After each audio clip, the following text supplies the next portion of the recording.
Hello, team. All right, so today in training, we are going to talk about comparative market analysis, otherwise known as CMAs.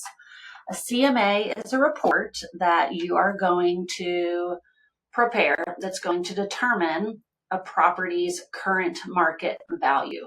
So it's going to compare a subject property, whether it is a home that you're going to list or a home that you're going to help write an offer on.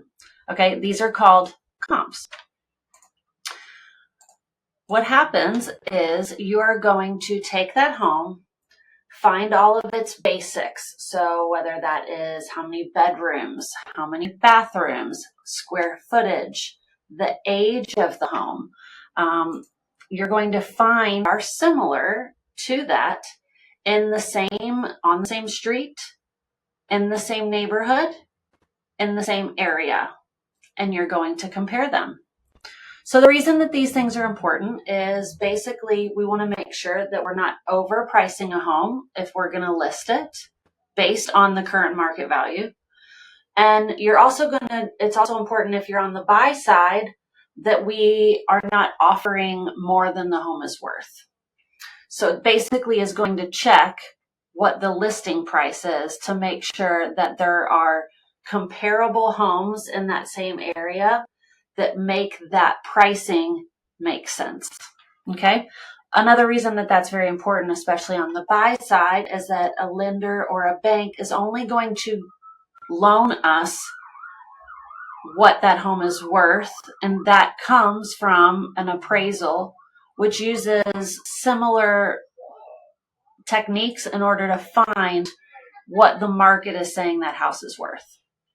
So when you go to do a CMA, you are going to compare active homes on the market, which is going to be your competition, or homes that have recently gone under contract. Of course, we won't know the number that they actually end up with until the home closes, but you'll know that they were priced in a way that made a conversation start, and they were able to negotiate something that made the seller happy as well as the buyer happy.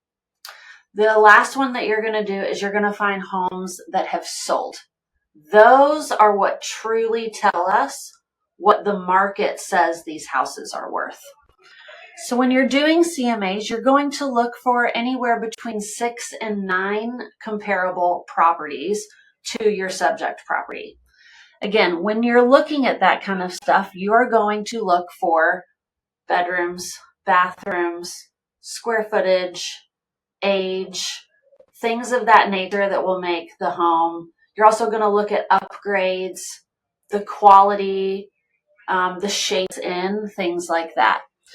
You're not to, for instance, compare, a huge home to a small home or a house on one side of the town to another side of the town.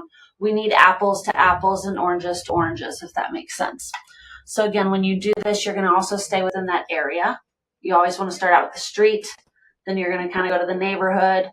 I would say give yourself to 1.5 miles. You should be able to find enough comps to make it make sense.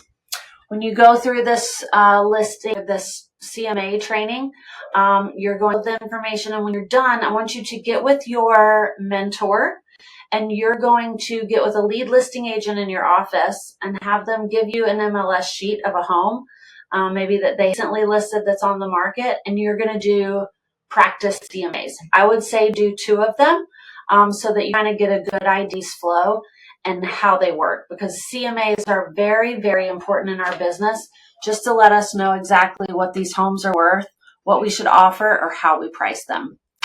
Good luck, and as always, if you need anything, let me know.